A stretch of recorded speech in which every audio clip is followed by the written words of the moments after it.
Well, good evening, everyone, and welcome to the State of the Town Address. Well, at this time, it's my distinct pleasure to introduce our mayor. A Wake Forest resident since 1981, Mayor Vivian Jones was elected to the Wake Forest Board of Commissioners in 1999. After serving 2 years on the board, she was elected mayor in 2001. Mayor Jones is now serving her 5th term, making her Wake Forest's longest-serving mayor. The former chair of the Electricity's Board of Directors and the North Carolina Mayors Association, she is the current member of the Go Triangle Board of Trustees. Thank you. Keep working on that transportation and traffic. She's fabulous. We love her. We love seeing her around town, and she really has the best of Wake Forest at heart. So thank you. With that, I would like to have Mayor Jones come to the podium. Thank you.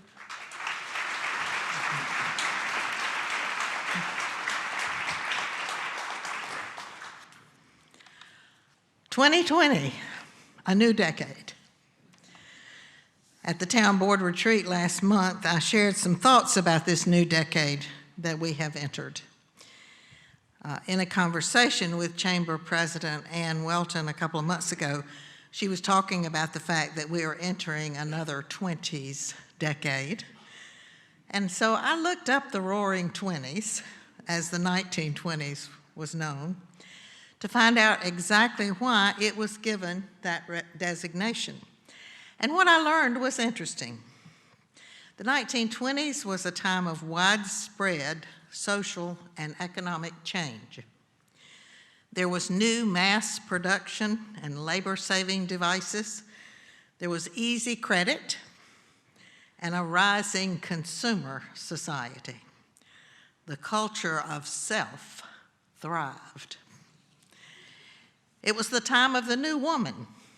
Women had just earned the right to vote, and they wore short skirts and bobbed hair. And they had unprecedented freedom with new appliances that took away some of the drudgery of their housekeeping. And they smoked and drank with the best of them. The more I looked at the 1920s, the more I realized that we have come full circle. We are certainly now in a time of unprecedented social change. There's very little objectivity now, and traditional social pillars are cast aside as unnecessary and unwanted. I believe Henry Ford would be amazed to see how far mass production has come and robots have reinvented labor-saving devices.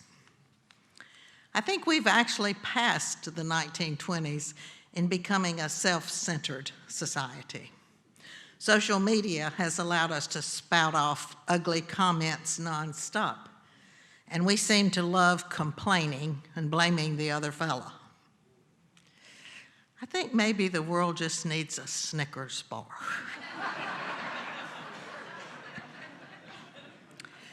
Despite all of that, I want to assure you that your town board and your town staff are concentrating on our strategic plan.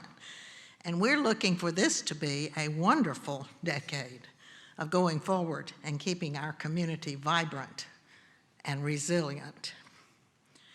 2019 was a year of construction. It was sometimes hard to get around town because of all the road work that was being done. And now we see the results, which was worth the wait. What a difference it has made on South Main Street, and Festival Street is beautiful. We had so much fun with the snow slide at the lighting of Wake Forest. And Stadium Drive is much easier to manage and much safer for our high school students. We are excited about all the residential additions to downtown and look forward to the positive impact on our downtown businesses. We have to continue to improve the walkability for our downtown residents. And with 22% of our downtown undeveloped, we have the opportunity to seamlessly incorporate new development, both residential and commercial, into our historic downtown, keeping it at the centerpiece of activity in our community. We're so excited to have Joyner Park Community Center completed. If you remember, we promised we would build a facility that reflects the character of the park, and we did. Everyone comments on how beautifully it fits into the park. We're having record use of the facility. I was told that we have had over 1,000 non-residents sign up to use the facility. Reuben told me that one gentleman told him that he didn't mind paying the $25 for the card to use the facility, but he thinks we owe him $50 a month for gas because his wife makes him drive over from Wakefield 4 times a week. Of course, you know, stuff happens and the center's going to be closed for a couple of weeks now so that we can redo the lines on the gym floor. The finish has such a strong odor that we cannot have people in the building during this time, so I'm sorry, but it'll be open again in a couple of weeks. Having Holding Park Aquatic Center open for a full year of enjoyment was greatly anticipated last summer, and it certainly fulfilled the anticipation. We had over 20,000 visits to the pool last summer, and this year I'm sure it's going to be busier. And the Senior Center opened earlier this month after a year and a half of renovation. Our seniors have been very patient, but they were so excited to finally get back, and the new facility is absolutely beautiful. I walked in the door and I was astounded. The lobby is open and airy and welcoming. All of the classrooms are cheerful colors with lots of natural light and plenty of room. I understand there was a waiting line the day they opened to get in. And we're going to be having a grand opening in March, so you can all go see it. And it's important for me to mention now about how wonderful our community has been during this renovation. We had so many partners that allowed our programs to continue. Churches and senior living facilities, as well as town facilities, were used to keep every single senior center program going on. I'm sure there's not another town anywhere that would be able to sustain a program like that for almost 2 years without a facility. There just are not words to describe the commitment to our community that we find from organizations like the Lodge at Wake Forest Presbyterian Church, the Brookdale Senior Living, and the Cadence at Wake Forest, which was formerly the Carillon. I'd like for all of our Senior Center Advisory Board members to please stand up right now.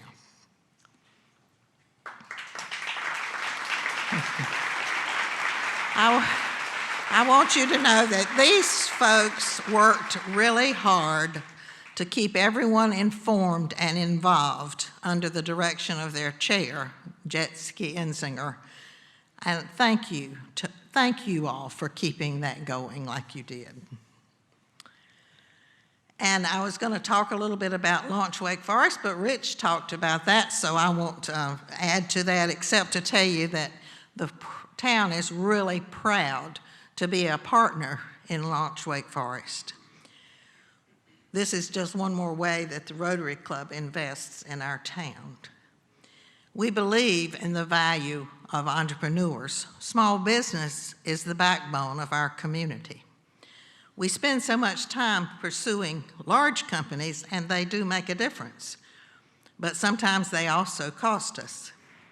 I like to believe that the time and effort spent helping small businesses to thrive is well worth the effort and benefit to our community. The world is changing, and the world of business is also changing. For example, in 1990, the 3 largest companies in the United States were in Detroit. They were worth $250 billion, and they hired 1.2 million people. Today, there's a bunch of little companies in Silicon Valley, and they're worth about $250 billion,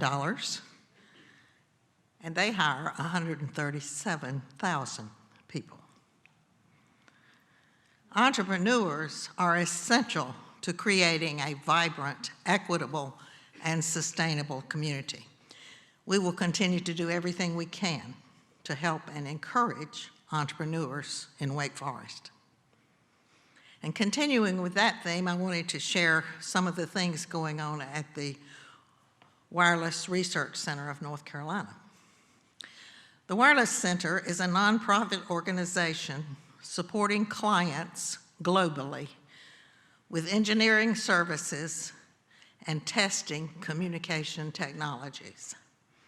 It began a few years ago with a small grant and a loan from the town of Wake Forest, and a grant from the Golden Leaf Foundation. They have made a tremendous footprint in the technology space all over the world, and they are pioneers in working on advanced mobility. The Triangle is arguably the center in the nation of excellence of drones. Think of the delivery of medicines by WakeMed and the difference that that is making. That is the only such program, the first such program in the United States. The Wireless Center is leading the operation of the Advanced Wireless Research Platform at NC State, which is supported by a $24 million grant from the National Science Foundation. The Wireless Center has become a birthplace for entrepreneurs. They have assisted over 20 businesses to get started in Wake Forest and over 60 throughout the Triangle. The economic development program called RIOT that they began a few years ago to facilitate entrepreneurship in the Internet of Things has grown to include over 8,000 members and over 80 sponsoring companies. The RIOT program supports startups, mentors them, and then connects them with capital investors. And we'd like to offer you an opportunity to learn more about the advanced mobility space. On your tables is a piece of paper that you can write your name and contact information if you would be interested in attending a meeting to learn more about a network of leaders who are working to develop infrastructure, governance, business support, and so forth in the advanced mobility space. We would like to include you in our discussions if you are interested. IoT, the Internet of Things, is now about 20 years old, and it is estimated that 20 to 27 billion devices were operating at the end of 2019. Data from these devices and the analytics capability that can be applied to this data is transforming every industry. This is especially true in the transportation industry. I had the opportunity to attend the NCDOT Transportation Summit in January. Wow, I was blown away by the statistics that I kept hearing, and I want to share a couple of them with you this evening that I feel are particularly affecting us. We're going to have to address infrastructure changes that will be needed for autonomous vehicles. Yes, they are coming, and infrastructure regulations and policies must be put in place over the next couple of years to keep us safe with them on the road. Electric vehicles are coming in spades. North Carolina presently has over 20,000 registered electric vehicles. By 2030, 60% of fleet vehicles will be electric, and 40% of individual vehicles will be electric. Before you know it, a lot of us might be buying transportation as a service instead of buying a car. For example,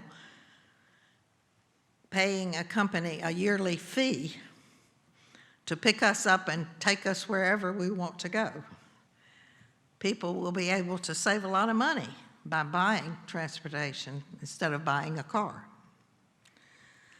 But we're going to have to decide how to pay for our roads and how to maintain them. The gas tax system we have now will have to change. We need to be encouraging our legislators, you hear us, to get a mileage-based user fee system in place because we're going to need it. We know that changes young people want will impact transportation planning and allocation of resources. Young people want less parking and more transit. But we have to look at all the demographics and all the data to determine what we need to do in the future. Now I want to share something about a program I'm very proud that our town board has embraced and supports, and that is the Capital Area Food Network.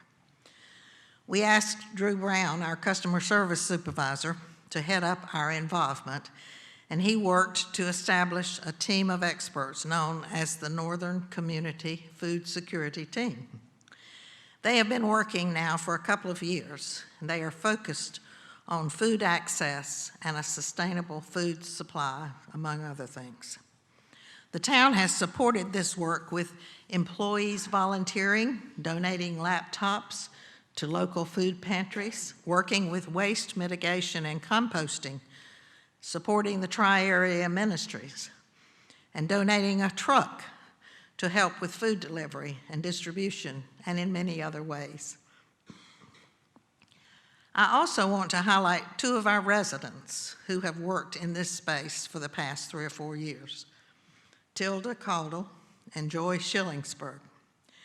These two women have been the leaders in establishing a summer nutrition program, and they carried it further by making sure meals are provided throughout the year, not just in the summer.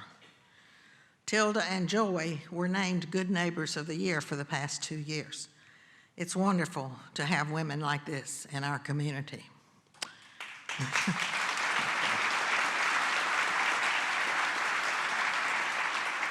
The food security team has amazing goals for this year, including helping with Monday community meals every month, providing space for the summer nutrition program, food drives, and working with the team that wants to bring a pay-what-you-can restaurant to Wake Forest.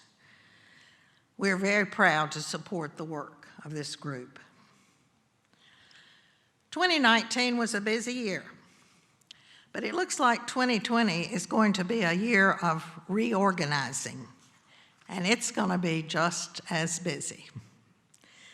In the transportation area, we are pleased that as part of the Wake Transit Plan, we now have a second bus on the Wake Forest Loop, which goes counterclockwise, and this gives us better access in a more timely manner.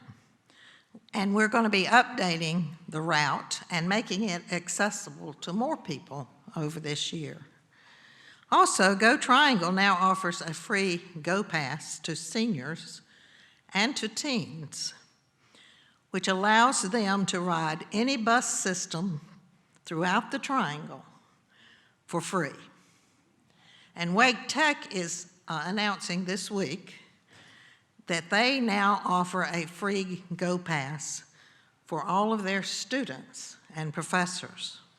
So if you live in Wake Forest and you want to go to Wake Tech, you'll be able to get there for free. The Ligon Mill Road Bridge replacement will begin this year, giving us the pedestrian crossing that we need to when we begin our next phase of the Smith Creek Greenway.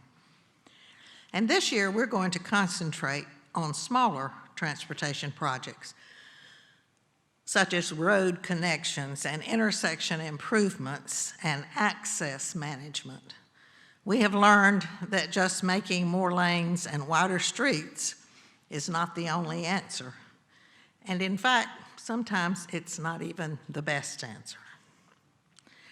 NCDOT is working on the fiber infrastructure necessary for us to have all smart traffic signals around town, which allows for remote access and real-time active traffic monitoring. We are working with NCDOT with their plans to purchase the S-Line, which could result in commuter rail for us. You'll be hearing much more about this. And this year, we adopted our first comprehensive transportation plan. Prior to that, we had lots of transportation plans, roadways and greenways and sidewalks and so on and so forth. But in the comprehensive plan, we combined all modes of transportation because all modes work together, and we have to plan them as a woven palette if we want to make the most impact. We were pleased that our residents came out and gave us input during this process. And in fact, our consultants expressed amazement at the amount of participation we had from our residents. This spring, we are beginning another very important process. We will be updating our community plan. The community plan establishes the vision of how Wake Forest will grow over the next 10 to 20 years. It's very important for our citizens to participate in developing this vision, since it is one of the primary resources for establishing policies for our future growth. Specifically, the community plan is a guide to development regulations and the policies a developer must adhere to. We will also be updating the Northeast Area Community Plan. This plan is the blueprint for the future of this historic area. Now is the time to participate in order to help shape our future growth. Due to the changes made by the state legislature to planning regulations, we will be making changes in our planning and zoning processes and to the Unified Development Ordinance.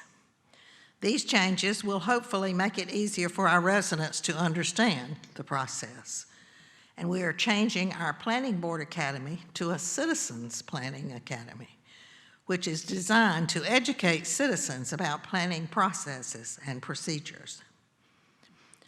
Since Wake Forest downtown is an ever-changing place with new residential development and the vibrancy of our businesses, we will also look at possible changes to downtown regulations and the municipal service district.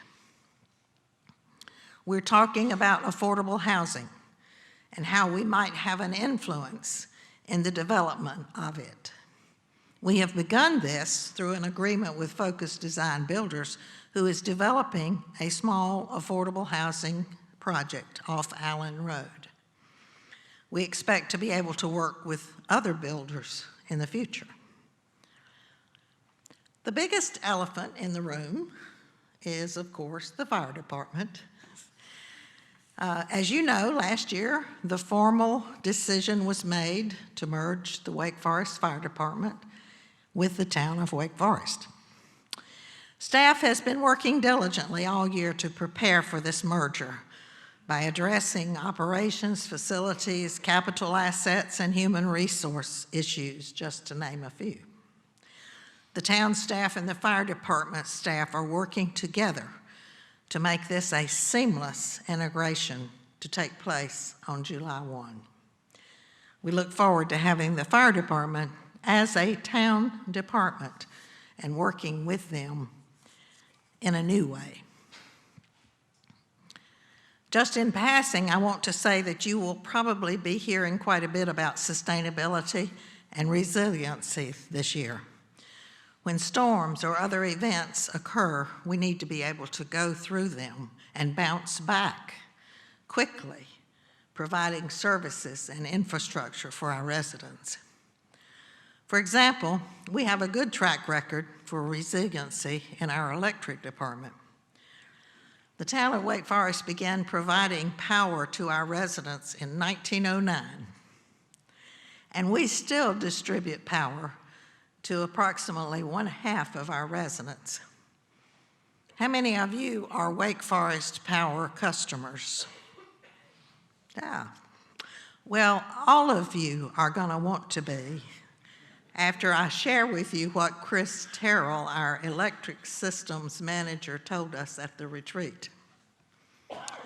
Wake Forest Power has a 99.9% reliability rating. That means the power is on 99.9% of the time. In average outages per year, they outperform everyone. Duke Energy comes in at 1.09 outages per customer per year. The co-ops average 1.3. Wake Forest Power is at 0.68.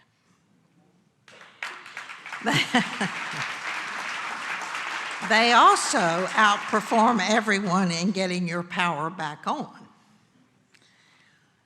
For the average length of an outage per customer, Duke Energy is 205 minutes.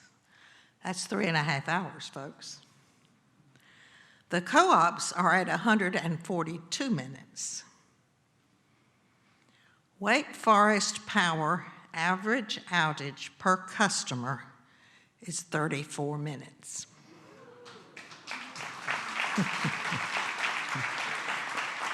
I'm sorry all of you can't be on Wake Forest Power. In December, we did something different. Some people said it had been over 70 years. I'm not sure because I've only been here 38 years. But anyway, for the first time in a very long time, we did not have a Christmas parade. Suffice it to say, some received the news of the cancellation better than others. The eyes of not just our area, but the eyes of the world were on us, and not for good reasons. I heard from CBS and ABC and CNN, plus several other state and national media, along with even residents of California and Kansas and other places, wanting to know why we canceled our Christmas parade. Well, we can't do anything about the past, but we can move forward and set an example for other communities, for our region, and for our state. Now we have the opportunity to reframe the narrative. Let's talk about how we can do that. 2 weeks ago, I attended the Kingdom Diversity Luncheon at Southeastern Seminary. I enjoy this event every year. They always have a great speaker. And this year, the speaker was a dynamic young man who is an accomplished historian of Christianity. He shared that over the years, different cultures have sometimes found it difficult to understand Christianity because they speak different languages or they say things in a different manner. It strikes me that this is a challenge we all have. We don't always take the time to think about how what we say or post on social media is going to impact others. Instead, we sometimes say the first thing that comes to mind. Even though we may speak the same language, we come from different places and we have different perspectives. But reframing the narrative is simply a new way of seeing and describing the problem. We need to learn something from this. If we don't learn something new, we have wasted a great opportunity to grow. So as Wake Forest Downtown Inc. and the town work to put together a plan for this year, I want you to know that we're trying very hard to understand and consider the needs and concerns of all of our residents. And we need your help and the help of everyone in our community to continue being a community that cares about each other and embraces and honors the wonderful diversity of our residents. Please join me in recognizing that we may not always agree, but at the very least, we can respect each other.